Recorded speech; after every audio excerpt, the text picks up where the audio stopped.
Hi, class. I hope you guys are having a great day today.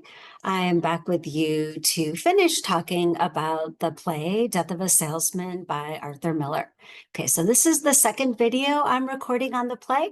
So I already posted a video on Act 1. I definitely recommend that you watch that video before you watch this video. Okay, so in this video, I'm going to focus on Act 2 and the Requiem. Okay, so just really quickly, I'm going to just kind of summarize the main idea I was trying to convey in the first video. And that is that the Death of a Salesman, right? Many people view it as a critique of the culture of capitalism and the American dream. Okay, why? Well, as I pointed out last time, right, in the play, we see that Willie Loman, the salesman, right? That he believes financial prosperity, money, is worth more than his life. Okay, as he says in the play, he is worth more dead than alive. Okay, and that is kind of what motivates him at the end of the play to commit suicide, right? He does it because he wants his family to receive the $20,000 life insurance policy. Okay, more specifically, right, he's thinking about his son Biff and how much his son Biff will benefit from that money. Okay, so we see basically he gives up his life so that his family can get this money. Okay. And the play also, right, is a critique of what today we often call toxic masculinity. Okay, well, what does that mean, right? Well, that refers to the cultural pressures that we see, right, in American society for men to behave in a certain way. Okay, so it glorifies things like stoicism, strength, virility, dominance, and the pressure to provide. Right? So it sort of conveys the idea it's not okay to fail. It's not okay to be tired or to ask for help.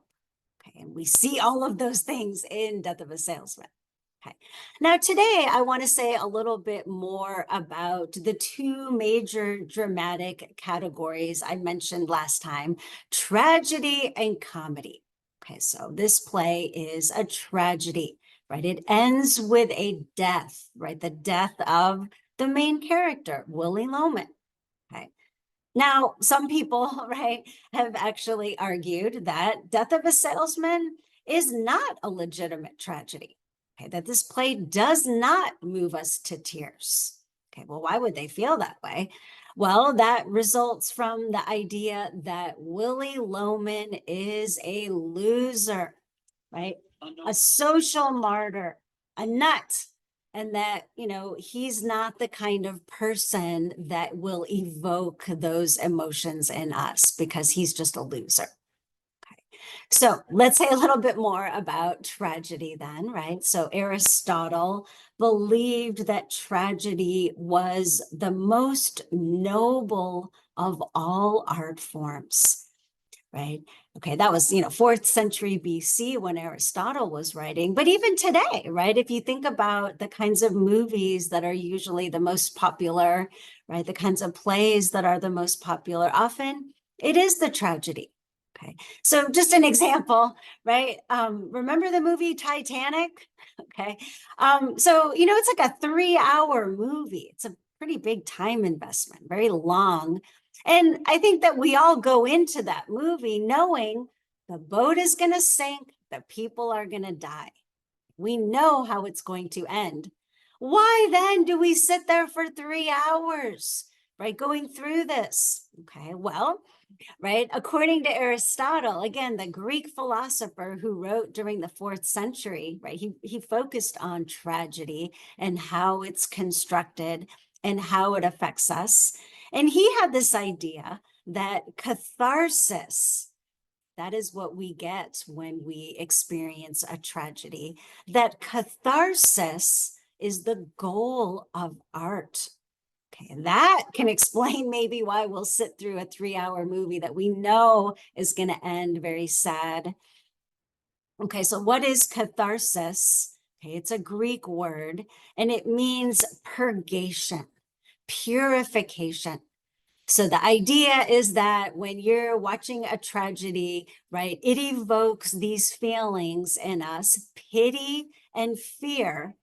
And that after the experience is over, after the play is over, we are somehow purged of those feelings, right? The pity and fear. And so that when we leave the theater or we finish reading the play, we feel exalted. We feel relieved.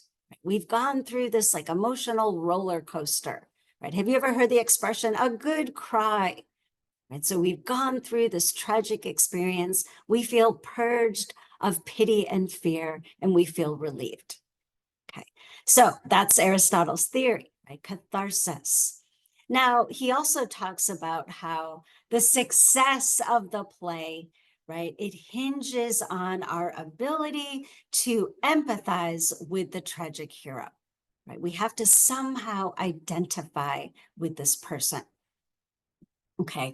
And he talks about how a tragic hero often will have a tragic flaw, right? Some kind of a weakness that causes that tragic hero to make mistakes that will lead to their downfall.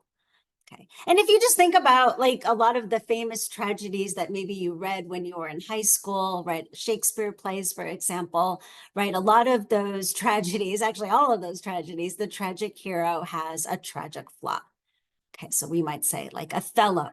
He's too jealous. Macbeth, he's power hungry.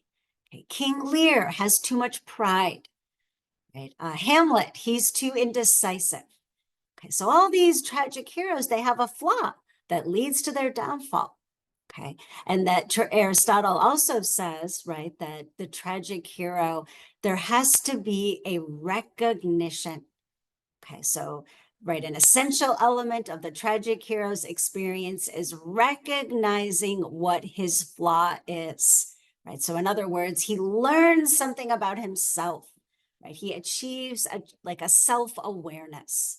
Okay, now often that is at the very end, like right before the person dies, maybe they realize, oh my God, all this happened because I was too jealous or I was too greedy. Okay, but they have to experience a self-awareness before the end. Okay, now, okay, let's think about Death of a Salesman. Okay, do we experience a catharsis?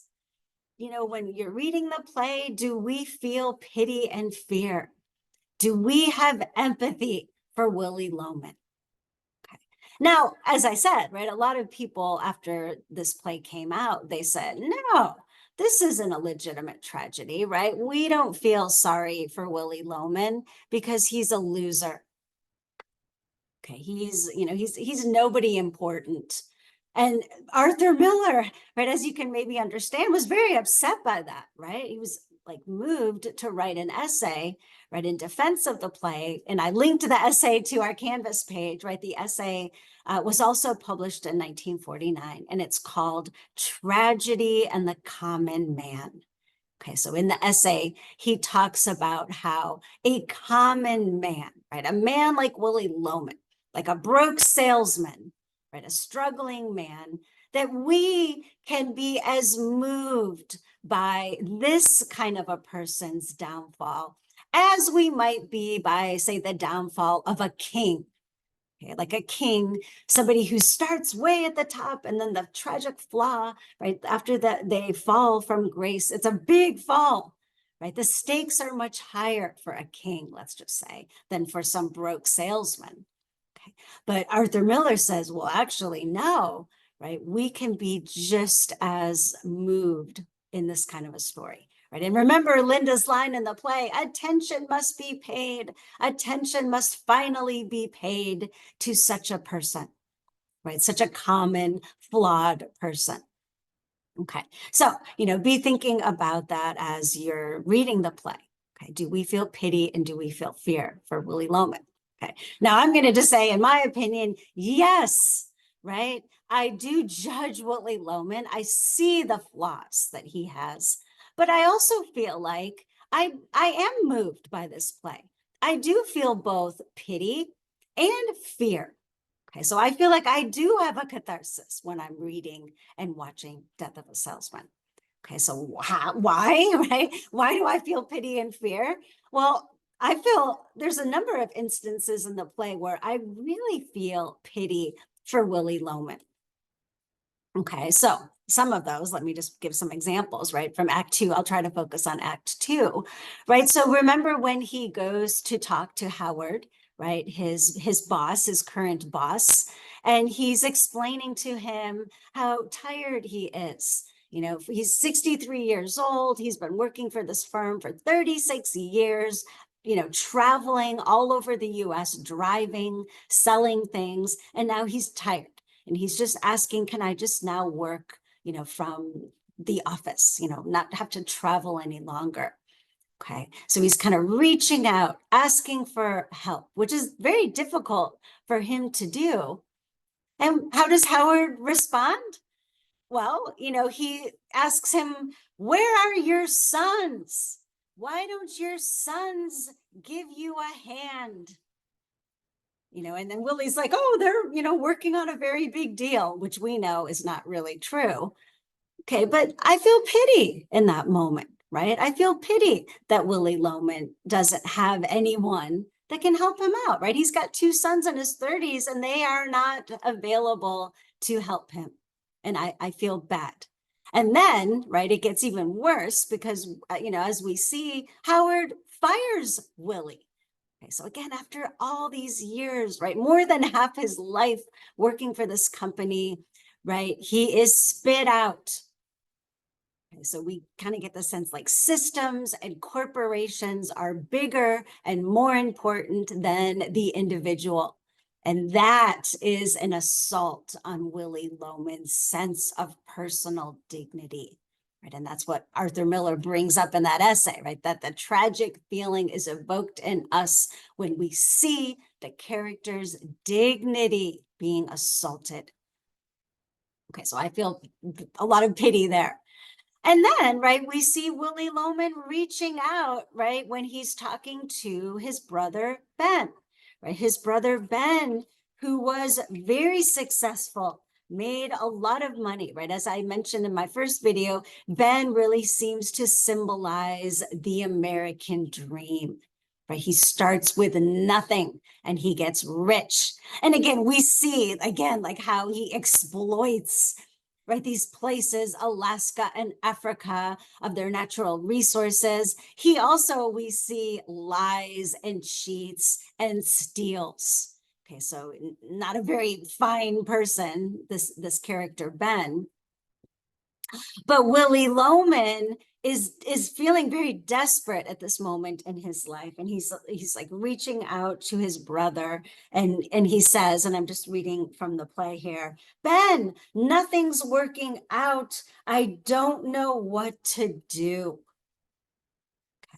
So he's desperate. You know, he's feeling alone and worried about what's going to happen, right? Because again, he's been fired. He has no income now. He doesn't have anyone to help him. And then, right, another person that he reaches out to is Bernard. Okay, so remember, Bernard is the son of Charlie, the neighbor. So he's the character, right? When we spoke about Act One, remember I said that Willie puts Bernard down. He's the nerdy boy that is not good looking. He's not athletic, right? He's very intelligent, but according to Willie, that's not important, right? He's not well liked. Okay, so Willie viewed Bernard then as being inferior to his sons. Okay. Well, as we read on, you know, we come to find out that Bernard is actually very successful, right? That he is an attorney, and that, you know, as an attorney, probably the biggest honor you can have is to argue a case in front of the Supreme Court. And that's what he's about to do. He's also married. He has two children. So Bernard really is, you know, I think we could say the most successful character in the play. This character that Willie had kind of poo-pooed. Oh, he's not, you know, he's not well liked. Okay. So Bernard, very successful. And we see Willie Loman, sort of reaching out to him and asking him, let me just read the lines here. Sorry, I can't find that. What's the secret? How did you do it? Right? He says, let me talk to you. I got nobody to talk to, Bernard. Okay. And then, Bernard, was it my fault? So here we see, right, Willie's alluding to this secret that he has been harboring alongside with his son, Biff. And I'll get to that in a moment, right? The secret. But again, going back to pity, I pity Willie here, right? Because he can't really understand why his sons, both of his sons, are, so unsuccessful. And then him saying, I've got nobody, right? What's the secret? Right. So we kind of see this man's life is falling apart. Okay. I feel pity, right? This is a person who's been working his whole life, and now he seems to be so worn down by the pressure to provide. Right. As an American man, his wife isn't working, right? During this time, most women were stay at home. He's the only source of income, and he's older and he's tired. Okay. And he wants some help. And when we see that there's no one to turn to, he has nothing. Okay, so I do feel pity. Okay. Now, I feel like there's also, it's very complicated because I do feel pity. And, I also admire some things about Willie Loman. I do admire his, his dedication to his sons. I admire greatly that he's like making shortly, right? Only one mortgage payment away from having his house paid off, right? I do see that. But I also, do acknowledge his flaws, right? And when we talk about the tragic flaw, right? Well, what are Willie Loman's, what is the tragic flaw? And does Willie Loman recognize what his tragic flaw is? Well, I mean, I think that we could make a big, huge list of his flaws, right? He has too much pride, and that he, really doesn't know himself. And that's something that Biff brings up, right? Because we come to learn that Willie Loman is actually really good at working with his hands, right? He seems to be really good with construction, right? He's put up the ceiling, he's hung doors, he's built the front steps, and he seems to enjoy doing those things. Okay, right? His son Biff at one point says, right, we don't belong in this nut house of a city. Okay. Let me see if I can find the passage really quick. Something like, we should be outside. Here it is. We should be outside, right, working with our hands. This idea that, we shouldn't be working in an office. Okay, we're not suited to that. And when his father overhears him, saying this, he's explaining this to his brother. His father, Willie Loman, says, no, right? The Lomans, we're too good for manual labor, right? Even your grandfather was better than a carpenter. So this idea that Willie Loman believes that manual labor, right, working with your hands, is beneath him and beneath his sons, and that they should aspire to working in an office. Okay, so Willie, it seems, doesn't maybe really know himself and what he's suited for. Okay, so, does Willie Loman achieve a recognition by the end of the play? Does he seem to realize, what his tragic flaws are? The fact that he lies, that he cheats, that he steals, that he's too prideful, and that he is putting unrealistic expectations on his sons, that he doesn't know himself. No, right? Unfortunately, no. He doesn't seem to learn any of those things.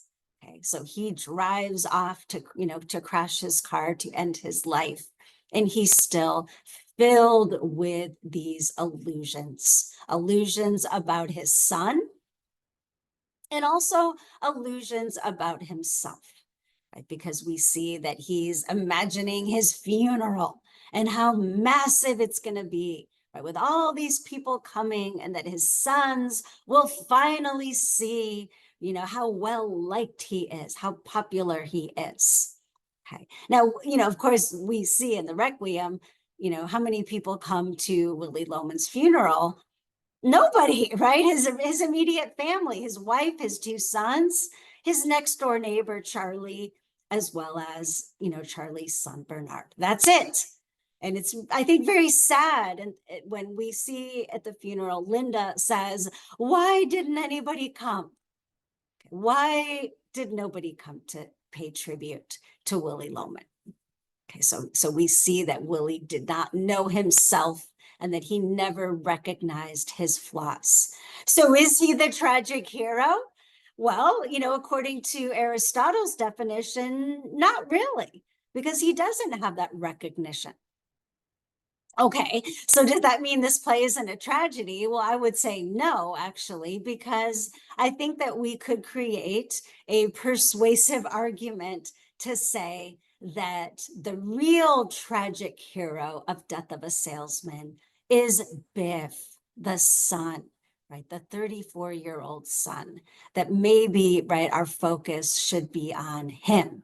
Okay, because we see that he does experience a recognition. Okay.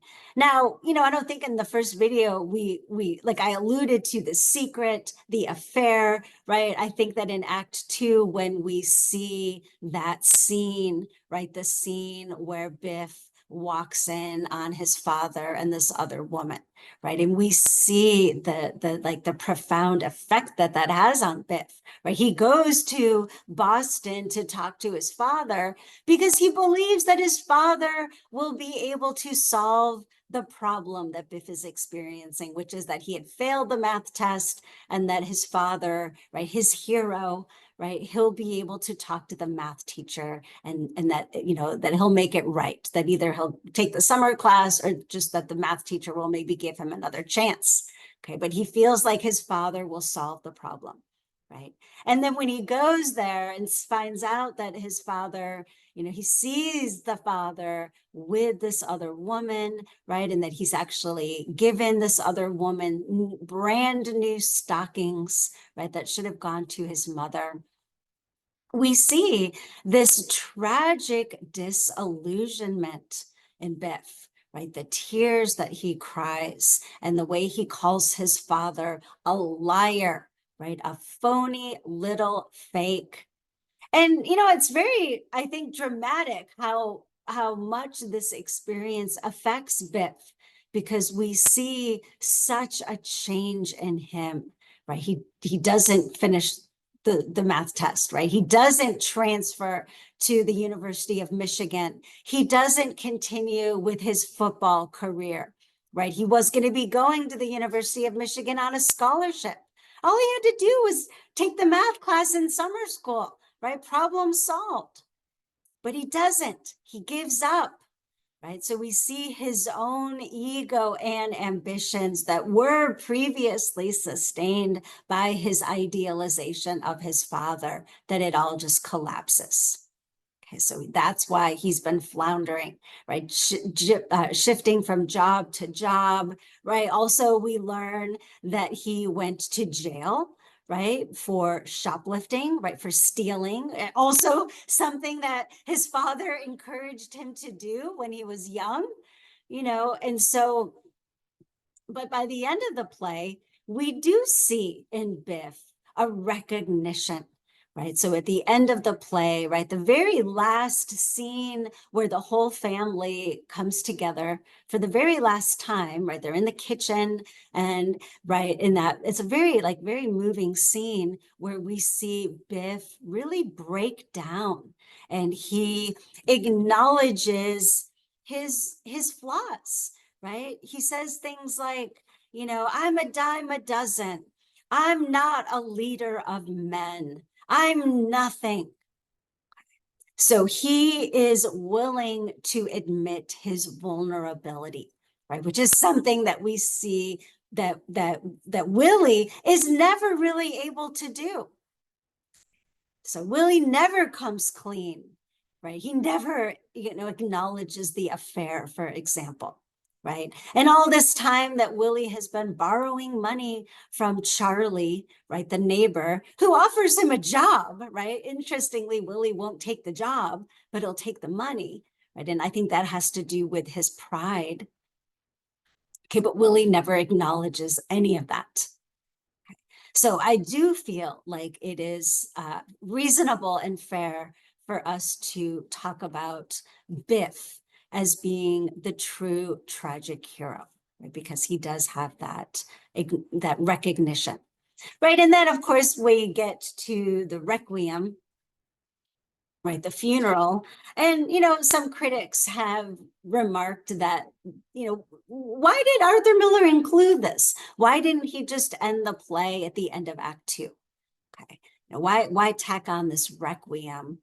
And I think that the Requiem is very important. I'm happy that Arthur Miller decided to include it because it's very short, but what do we get in the Requiem? Well, we get the main characters, right, providing their assessment, right, sort of commenting, giving their last words on what has just happened, right, this tragic death, the suicide of Willie Loman. Okay, so it's very interesting, right, to see what each of the characters has to say, right, their final thoughts, right, and let's just focus on the most important. So we see the two sons, Happy and Biff. Okay. Now, Happy, the younger son, we see from his comments at the Requiem, he says, I'm staying right in this city. I'm going to beat this racket. The Loman brothers, right? Referring to this plan that we saw the brothers talk about with their father in Act One, right? The Loman brothers, right? The plan that they're going to start a business, right? A line of sporting goods, right? And that it's a $1 million idea, right? They're already imagining how rich they're going to get. Okay, and this plan that they were talking about, like, I think we can say, what the hell, are you joking? Just because you were an athlete in high school, right? You're in your 30s now. You have no experience running a business, right? That you really think that just because you were athletes in high school, you're going to be able to get the money to start this business, like selling sporting goods. It's ridiculous, right? It's like this, this fantasy, but the Happy still is like into it. I'm going to beat this racket. And then he goes on, I'm going to show you and everybody else that Willie Loman did not die in vain. He had a good dream. It's the only dream you can have, to come out #1 man. He fought it out here. And this is where I'm going to win it for him. Right. So this idea that Happy, to be #1 man, right? Not #2, right? #1, that Happy is really following in the footsteps of Willie Loman, his father, right? He's still committed to this idea of, right, the American dream, right? That he's going to be the successful business person working in an office. Okay, so he hasn't learned anything from his father's, right? His father's suicide, right? The fall of the father. He hasn't learned anything. Okay. And we see in very sharp contrast, Biff, the older son, as I said, he has had a recognition, right? He is now like, I'm nobody, I'm a nothing, I'm a dime a dozen. He acknowledges his shortcomings, and he has a very different idea, right? He in the Requiem is pointing out that his father didn't know himself. Okay, that he had all the wrong dreams. Right? He says the man didn't know who he was. Okay, we get the idea that Biff is not planning to follow in the father's footsteps. He's not going to look for an office job, okay? Because he's now defined himself. He knows his strengths and his weaknesses. Okay. So he's learned something. He's a dynamic character. He's changed. And then the other character I want to bring up is Linda. Okay. So we see in the Requiem, right, the funeral, I feel like it's very sad, right? When she's, standing there saying, I don't understand why you did this, right? Why Willie committed suicide, right? She just doesn't understand. And then she points out, I made the last payment on the house today, right? The irony, right? The house is paid for. And then she says, but there's nobody to live in it, right? She will now be there alone. And that, I think, is very sad because we've seen throughout the entire play that Linda has devoted her entire life to her husband, right? That she really loves this man so much. And now he's gone. Okay, so she has nothing. So her monologue, right? The very last monologue, right? Again, remember, monologue, a speech by one person. She's standing there alone. She's basically talking to herself, right? She's talking to her dead husband. But we get this sense of futility. She can't understand why he did this. And she keeps saying, we're free, free and clear, right? Finally, the mortgage is paid for, right? The house is paid for. But there's nobody left to live there. Okay, so we do feel like this sadness, this overwhelming sadness that she feels. Okay. Now, I want to say a little bit more about Linda. Right, her role in the play, right, as I had mentioned throughout the play, is to protect Willie, right? And I feel like the only scene in the play where we see her anger, only one moment. Right? There's so many things that happen in this play that you would think would make her angry, that make me angry for her. But only one moment in the play where she expresses anger. And when is that, right? So it's the moment when her sons have deserted their father in the restaurant. Remember, they had invited him out. They're like imagining that they're going to be celebrating this big deal that they think they're going to get, which, they don't, but that they abandon him in the restaurant. And that, he then comes home and Linda is upset. Okay, and then they come home, the sons come home with flowers. Oh, here, mom, take these flowers, right? And that's maybe like my favorite moment in the play, when Linda takes the flowers that Happy gives her and she throws them on the floor, right? And she says, pick it up, you bum, you. I'm not your maid anymore. Okay, so again, that really goes into her role of protecting Willie. She's mad that her sons have really hurt Willie. So now that her husband is gone, we have to wonder, what's going to happen. My little fantasy, if there was Death of a Salesman 2, right? The sequel. Again, I know this would never happen, but in my imagination, I picture Linda getting together with Charlie, the neighbor, right? Because Charlie, there's never a mention of his wife. He's a single dad. Now Linda's the single mom. They live right next door to each other. They've known each other for years. I feel like Linda should get together with Charlie. Okay. And I guess maybe we can say a little bit more too about some of the symbols that we've seen in the play, right? So I had mentioned when I talked about the setting that, this tiny, fragile home is surrounded by these really like tall apartment buildings. And so no sun is, getting to the house. And so the very last thing that Willie Loman does before he goes to like crash his car and kill himself is he goes to plant a garden. Right, so he's in the backyard. He's just purchased these seeds and he's planting the seeds, right? Making a garden. Okay, like the symbolism of that, right? He's trying to leave something to help sustain his family, right? These fruits and vegetables that he's planting, right? It's one more attempt to provide for the family. Okay, now we can say, right, it's a futile attempt because, right, these seeds are probably not going to grow. Okay, so it's kind of just one more, one more futile attempt on Willy Loman's part. Because I also probably should have said the life insurance policy, right, that he is already saying, oh, right, when the mail comes, right, with the money, he'll be ahead of Bernard again. Bernard, like, oh, like the $20,000 is really gonna, make Biff ahead of Bernard. I doubt that, but I also have to say I doubt that they'll ever get the life insurance money, right? Because I think that if there's a suicide, right, that makes the policy null and void, right? And so probably won't even get the life insurance money.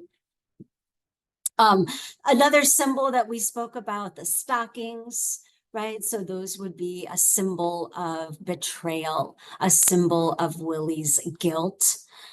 The mortgage itself, we can say, is also a symbol, right? The word mortgage, right? It comes from French and it means death pledge, right? And so we see in the play that Willie, right, he does pledge his life, right? He lays down his life to make that last payment, right? So in a sense, kind of like, again, symbolizing this idea of the American dream, right? He gives up his life to achieve that, right? Kind of going back to the comedian George Carlin, right? He said, the American dream, it's called that because you have to be asleep to believe in it. Unfortunately in the play, Willie does believe in it. Right? And as I had mentioned, his brother Ben, right, I think does seem to symbolize the American dream. The role of women in the play, I think, is, kind of problematic. So we have Linda, the perfect wife, right? Or is she, right? I feel like in a lot of ways, Linda is an enabler, right? She is a passive enabler.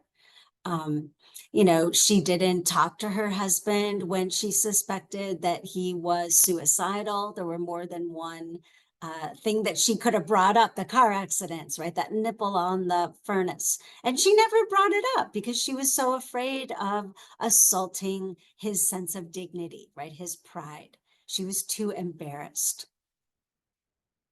And then what other women do we have in the play, right? Well, the women that Happy and Biff meet at the restaurant, right? And Linda calls them rotten, lousy whores, not really, and then also the mistress, right?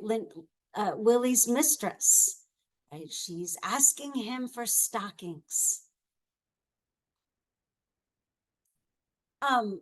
So not that many, certainly no strong female characters in this play, although I think there is a strength to Linda. And is her being blameless in a way the play's way of laying blame? That's something interesting to consider. Okay, so I'm going to make this a short video. I'm going to end this one.